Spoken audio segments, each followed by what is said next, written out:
This is শামিক অধিকারী একে nonsense, যাকে তোমাদের মধ্যে অনেকেই ইনস্টাগ্রাম রিলে তার মা আর ছেলের ফানি কমেডি স্কিট বানাতে দেখেছো, যেখানে সে প্রায় লাস্ট কয়েক বছর ধরে এরকম ফানি অ্যান্ড রিলেটেবল কন্টেন্ট বানিয়ে অনেক মানুষের ভালোবাসাও পেয়েছে। আর তার সাথে পেয়েছে ভালো ব্র্যান্ডস এবং বিভিন্ন সেলিব্রিটিদের সাথে কাজ করার সুযোগ। অ্যান্ড রিসেন্টলি সে তার প্রোফাইলে বাটার নামের একটা রিল পোস্ট করে, যেখানে সে বাংলার ভোট দুর্নীতি, আরজিকর কাণ্ড, এসএসসি দুর্নীতি এই সমস্তটা কভার করে রিলটা বানায়। অ্যান্ড যেটা স্পষ্টভাবে বোঝা যাচ্ছিল যে সেটা কারেন্ট সরকারের এগেনস্টে তাদের সমস্ত দুর্নীতিকে অ্যাড্রেস করে বানায়।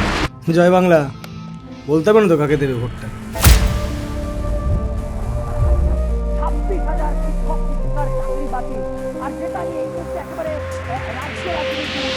সেই ভিডিওটা আপলোড হতেই এমন একটা প্রতিবাদী ভিডিও কোনো দলকে ভয় না করেই বানানোর জন্য সেটা রাতারাতি ভাইরাল হয় সমাজ মাধ্যমে, এবং বাংলার কন্টেন্ট ক্রিয়েশনের সমস্ত বড় বড় নামও সেই ভিডিওটার প্রশংসায় পঞ্চমুখ হয়ে ওঠে। অ্যান্ড এটা সেই ভিডিওটার কমেন্ট সেকশন দেখলেই তুমি বুঝতে পারো। অ্যান্ড একদিকে যেভাবে সবাই এই ভিডিওটার পর খুশি হচ্ছিল, সেভাবেই অনেকেই এটা ভাবে ভয় পাচ্ছিল যে এরকম একটা ভিডিও বানানোর পর তাকে এর কনসিকুয়েন্সেসও ফেস করতে হবে। অ্যান্ড হলো তাই। সেই ভিডিওটার পর সমাজ মাধ্যমে বিভিন্ন নিউজ আসতে থাকে, যেখানে দেখা যায় শামিক অধিকারীকে থ্রেট দেওয়া হচ্ছিল এরকম একটা ভিডিও বানানোর জন্য। বাট এই ঘটনার পর সারপ্রাইজিংলি শামিক অধিকারীকে বর্ষসেরা ক্রিয়েটর অ্যাওয়ার্ড দেওয়া হয় একটা খবরের চ্যানেল থেকে। অ্যান্ড তখন অনেকে বলতে শুরু করে যে সে নাকি অন্য এক দলের থেকে টাকা নিয়ে সেই ভিডিওটা বানিয়েছিল, অ্যান্ড সেই জন্যই তাকে অ্যাওয়ার্ড দেওয়া হলো।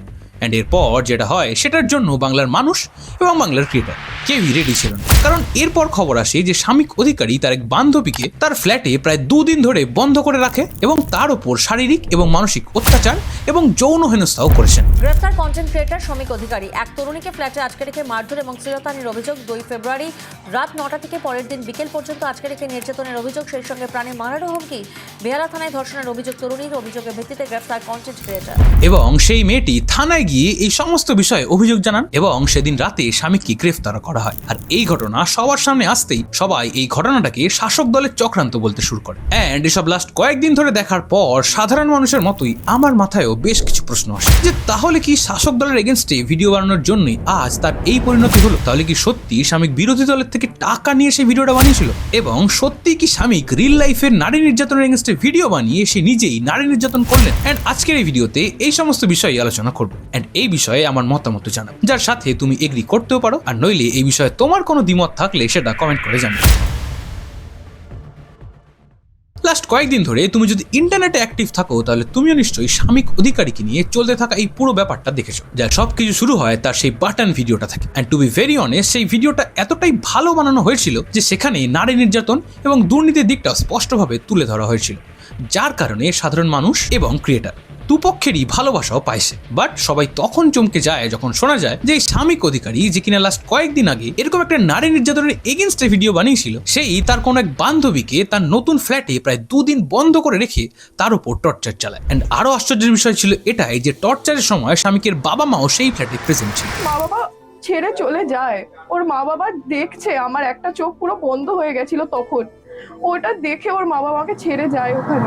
এরপর সেই মেয়েটি মেডিকেল চেক আপ করিয়ে থানায় গিয়ে অভিযোগ করে এবং সমস্ত ঘটনা পুলিশকে জানায়। অ্যান্ড শামিককে গ্রেফতার করা হয় সেদিন। অ্যান্ড এরপর থেকে সোশ্যাল মিডিয়াতে এই খবরটা আসতেই শুরু হয় নানা ন্যারেটিভের বন। একদিকে রাজ্যের শাসক দল যেমন এই ঘটনার জন্য বিরোধী দলের লিঙ্ক রয়েছে এসবে সেটা প্রমাণ করতে ব্যস্ত হয়ে পড়ে, অন্যদিকে বিরোধী দল ব্যস্ত হয়ে ওঠে এটা প্রমাণ করতে যে এই সমস্ত কিছু তাদের প্ল্যান করে করা। কারণ কদিন আগে শামিকের বানানো সেই ভিডিওটার পর থেকেই তারা ওকে টার্গেট করছিল।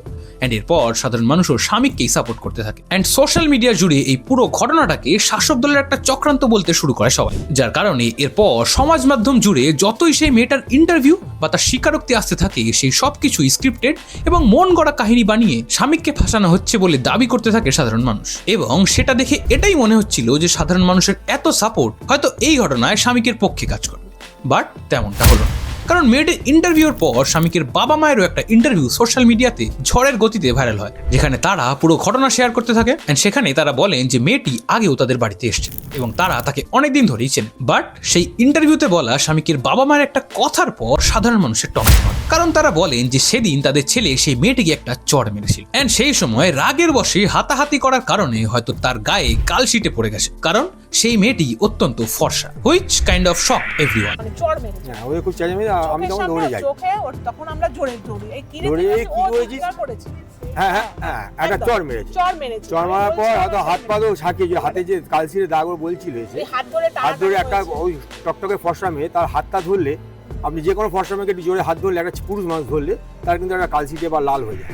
এটা আমরা অ্যান্ড এরপরে আস্তে আস্তে সোশ্যাল মিডিয়া দুটো ভাগে ভাগ হতে শুরু করে, যেখানে কেউ স্বামীকে সাপোর্ট করতে থাকে অ্যান্ড মেয়েটির সেই ইন্টারভিউকে নাটক এবং স্ক্রিপ্টেড বলতে থাকে, অ্যান্ড কেউ কেউ স্বামীকে হেট দিতে শুরু করে। অ্যান্ড সারপ্রাইজিংলি ফেসবুকের সব জানতা দর্শক বাংলার বড় বড় ক্রিয়েটারদেরও পোক করতে থাকে এই বিষয়ে মুখ খোলার জন্য। অ্যান্ড আমাকেও তোমাদের মধ্যে বেশ কয়েকজন এই বিষয় নিয়ে আমার মতামত জানাতে বলেছিল, সেটা তো জানাবোই, তবে তার আগে তোমাদের জানাই যে জাস্ট কয়েকদিন আগেই হিন্দি ইউটিউব কমিউনিটির এক ক্রিয়েটার যার নাম আজুজ, অ্যান্ড সে তার চ্যানেলে মোস্টলি এরকম সমাজের খারাপ দিক তুলে ধরতো। অ্যান্ড কয়েকদিন আগে তার একটা গানের শুটের জন্য একটি মেয়ে তার বাড়িতে 3 দিন ধরে থাকে, অ্যান্ড তারপর সেই মেয়েটি আজুজের এগেনস্টে তার বাড়িতে থাকাকালীন যৌন হেনস্থার অভিযোগ আনে। অ্যান্ড সেই মেয়েটি জানায় যে তার সাথে এরকম হেনস্থা করা হয় টু দ্য এক্সটেন্ট যেখানে তার প্রাইভেট পার্ট থেকে ব্লিডিং স্টার্ট হয়ে যায়। অ্যান্ড এই বিষয়ে সেই মেয়েটি তার সমস্ত মেডিকেল রিপোর্ট এবং তার সমস্ত চ্যাটস এবং তথ্য ডকুমেন্ট বানিয়ে থানায় পেশ করে, এবং বর্তমানে সেই ছেলেটিও উধাও অ্যান্ড তার ইনস্টাগ্রাম আইডিও ডিঅ্যাক্টিভেট করে দেওয়া হয়েছে, হুইচ সিম্পলি মিনস যে সেই ক্রিয়েটারটা যে কিনা তার সমস্ত ভিডিওতে এসবের এগেনস্টে কথা বলে, সে নাকি রিয়েল লাইফে এরকম একটা নোংরা কাজ করেছে। সেভাবেই স্বামীকের কেসে, যেখানে স্বামীকের বাবা মা বলছে যে সে মেয়েটিকে চড় মেরেছে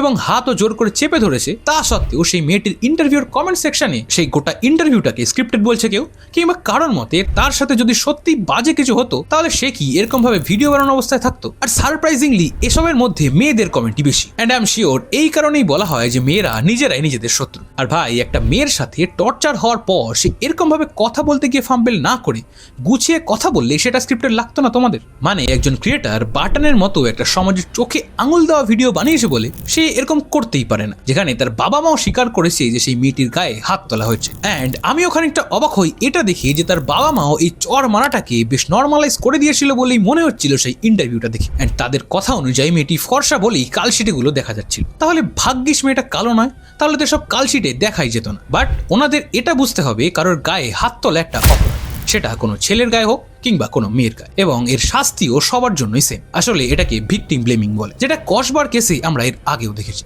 যেখানে এক বড় নেতা বলেন যে কলেজে ছুটির দিনে মেয়েটির ইউনিয়ন রুমে যাওয়াই উচিত হয়নি। যদি সেদিন সেই মেয়েটা ইউনিয়ন রুমে না যেত তাহলে হয়তো তার সাথে এরকমটা হতোই না। लड़की अगर नहीं जाता तो ये घटना नहीं घटते थे। अगर जाने का टाइम लड़की किसी को बता के जाते थे, 2 सहेलियां लेके जाते थे, ये नहीं घटती। অথবা দুর্গাপুরের কেসের সময় এক মহান ব্যক্তিও বলেছে যে মেয়েদের বেশি রাতে বাড়ির বাইরে বেরোনোই উচিত নয়। অ্যান্ড এসব দেখার পর আই এম শিওর যে আজ অভয়া বেঁচে থাকলেও তাকেও শুনতে হতো যে মেয়ে হয়ে অত রাতে ডিউটি করা উচিত হয়নি তার, কিংবা রাতে ফাঁকা রুমে একা শুতেই বা কেন গিয়েছিল সে, যদিও মরে গিয়েও আজ মাঝে মধ্যেই তাকে এসব শুনতে হয়। অ্যান্ড ননসেনের কেসের ক্ষেত্রে পাবলিকই ভিকটিম ব্লেমিং করছে। তাহলে আমাকে একটা কথা বল, যে তোমাদের আর সেসব নেতা মন্ত্রীরা যারা নির্যাতন বা ধর্ষণের ক্ষেত্রে নারীদেরই দোষারোপ করে, তাদের আর তোমাদের মধ্যে তফাৎটা কোথায়? অন্যদিকে আরো একটা ঘটনা তোমাদের মনে করিয়ে দিই, যে 2015 সালের অগাস্ট মাসে দিল্লির রাস্তায় জাসলিন কর এবং সরবজিৎ সিং নামে এক পুরুষের ঝামেলা হয়, এবং জাসলিন কর সেই টাইমের ভিডিও বানিয়ে দাবি করেন যে সরবজিৎ তাকে রেপ করেছে বা তাকে মোলেস্ট করেছে। এন্ড তার সেই ভিডিওটাও রাতারাতি সোশ্যাল মিডিয়াতে ভাইরাল হয়, বিভিন্ন সেলিব্রিটি, নিউজ চ্যানেল, এবং সেই সময় দিল্লির চিফ মিনিস্টারও এই ঘটনা নিয়ে টুইট করে লেখেন যে জাসলিন অনেক সাহসিকতার কাজ করেছে এবং সরবজিতের মতো এরকম একজনের সাজা হওয়াই উচিত।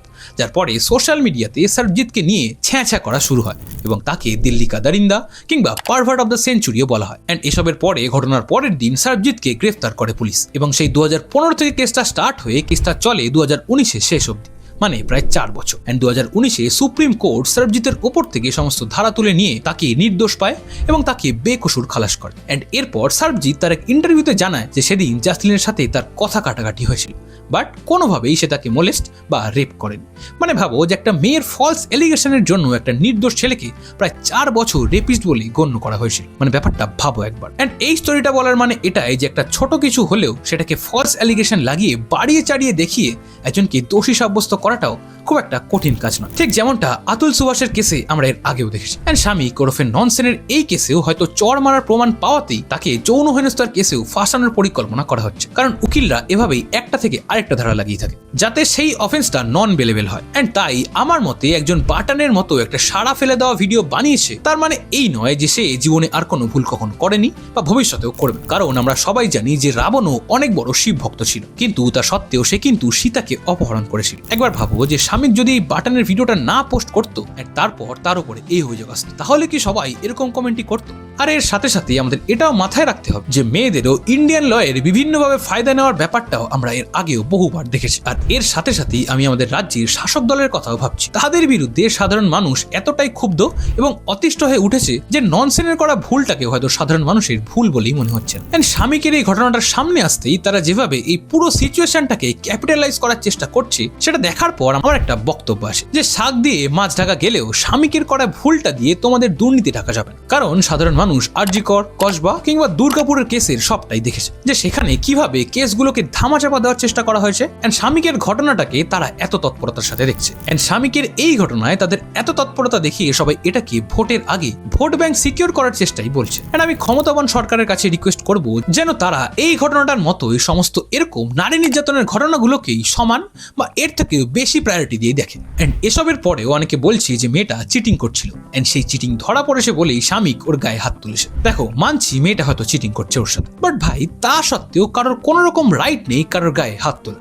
সেটা যখন তার ভালোবাসার মানুষ হয় তখন তো আরোই না। আমার মতে যদি তুমি সত্যি কাউকে ভালোবেসে থাকো তাহলে তোমার দুঃস্বপ্নেও তুমি তার গায়ে হাত তোলার কথা ভাবতেও পারো না। আর যারা এসব করে আমার মতে তাদের নিজেকে পুরুষ না বলে কাপুরুষ বলে ডাকা উচিত, কারণ এসব একজন কাপুরুষের কাজকর্ম। আসলে আমাদের সমাজে অ্যানিমেলের মতো মুভি যবে থেকে নর্মালাইজ এবং সেলিব্রেটেড হয়েছে তবে থেকেই হয়তো রিলেশনশিপে গায়ে হাত তোলাটাও নর্মাল হয়ে গেছে। কারণ অনেকেই বলে যে বয়ফ্রেন্ড হয় তাই মেরেছে, কিংবা হাজবেন্ড হয় তাই মেরেছে, কিংবা ভালোবাসে বলে মেরেছে। আরে ভালোবাসায় গায়ে হাত তোলা কবে থেকে নর্মাল হলো? আর এরকমটা হলেই সেটাকে অ্যাটলিস্ট ভালোবাসা বলুন। এন্ড তুমি যদি অ্যাজ আ বয়ফ্রেন্ড বা হাজবেন্ড তোমার পার্টনারের গায়ে কখনো হাত তুলে থাকো তাহলে তুমি নিজেকে পুরুষ বলে অ্যাটলিস্ট দাবি করো না। আর তোমার সাথে যদি এরকমটা হয় তাহলে প্লিজ এটার এগেনস্টে আওয়াজ তোলো, নইলে একদিন মেনে নিলে পরের দিনের মারের পরিমাণটা আরো বাড়বে বই কমবে না। আর এই মারার ব্যাপারটা ছেলেরা মারলেও যেমন আর মেয়েরা গায়ে হাত তুললেও সেম পানিশমেন্ট ডিজার্ভ করে। এখন দেখো, স্বামীকের এই কেসে কে কতটা ঠিক বলছে, কে কি করেছে, কে দোষী কে নির্দোষ, কিংবা কে কোন দলের থেকে টাকা খেয়ে এসব বলছে সেসব তাদের দুজনের উকিল আদালতে প্রমাণ করবে। এন্ড এই বিষয়ে কোনো কমেন্ট করার আমি কেউ না। এন্ড আমাদের দেশে আইনি ব্যবস্থার উপর আমার সম্পূর্ণ আস্থা আছে। এন্ড আই হোপ আসল দোষী শাস্তি পাবে, সে যেই হোক। এন্ড ভিডিওটা শেষে আমি একটা কথাই বলবো, একজন একটা অসাধারণ কন্টেন্ট বানিয়েছে বলে সে যে খারাপ কিছু করতে পারে না সেটা যেমন ঠিক না, তেমনই প্রমাণ না হওয়া পর্যন্ত যৌন হেনস্থার মতো অভিযোগকেও ধ্রুব সত্য বলে মেনে নেওয়া উচিত নয়। আমি চাইবো তুমিও কোনো রাজনৈতিক দল, কারো জেন্ডার এসবকে সাইডে রেখে নিরপেক্ষভাবে পুরো বিষয়টা ভেবে দেখার চেষ্টা করো, তাহলে দেখবে তোমার কাছেও পুরো ব্যাপারটা পরিষ্কার হবে। আর নইলে যদি নিজের ব্রেন ইউজ না করে কারোর কথায় নাচতে থাকো তাহলে আমি ঠাকুরের কাছে প্রার্থনা করবো যেন তিনি তোমার সুবুদ্ধি দেয়। এন্ড হ্যাঁ, এই ঘটনাটা আপাতত আদালতে বিচারাধীন, তাই এরপর যা যা হবে সেটা নিয়ে অন্য একটা ভিডিওতে কথা বলবো। আর যারা যারা ভাবছো যে কোনো বড় ক্রিয়েটার এই বিষয়ে মুখ খোলেনি কেন, আসলে দেখো, যেখানে স্বামীকের বাবাই এসে বলছেন যে সে মেয়েটির গায়ে হাত তোলা হয়েছে সেখানে কোনো বড় ক্রিয়েটার কিভাবে তাকে সাপোর্ট করবে? এন্ড আই এম শিওর যে সে যদি সত্যিই নির্দোষ হয় তাহলে সবাই এর এগেনস্টে কথা বলবে, ইনক্লুডিং মি। এন্ড এখন এই পুরো বিষয়টা শুনে তোমার কি মতামত সেটা কমেন্ট বক্সে জানিও। এন্ড আজকের ভিডিওটা ভালো লাগলে ভিডিওটা লাইক শেয়ার করার পাশাপাশি আমার চ্যানেলটাকে সাবস্ক্রাইব করে দিও। এন্ড হ্যাঁ, আমি একটা স্টোরি টাইম চ্যানেল ক্রিয়েট করেছি, এন্ড সেখানে তোমাদের জীবনের নানান গল্প আমি তুলে ধরবো। তাই তোমার কাছে যদি কোনো লাভ, ব্রেকআপ, চিটিং, ট্রমা বা অন্য কোনো পার্সোনাল রিয়েল লাইফ এক্সপিরিয়েন্সের সত্য কাহিনী থেকে থাকে তাহলে আমাকে এই ইমেল আইডিতে ইমেল করে দিও। আর ডেসক্রিপশন আর পিন কমেন্ট থেকে ক্লিক করে আমার নতুন চ্যানেলটাকে সাবস্ক্রাইব করে দিও। এন্ড এখন যদি তোমার আজকের ভিডিওটা ভালো লেগে থাকে তাহলে আমি শিওর যে তোমার এই ভিডিওটা অনেক ভালো লাগে, তাই সেটা দেখতে হলে এখানে ক্লিক করে চলে আসো। তোমার সাথে আমার দেখা হবে ওখানে। টাটা।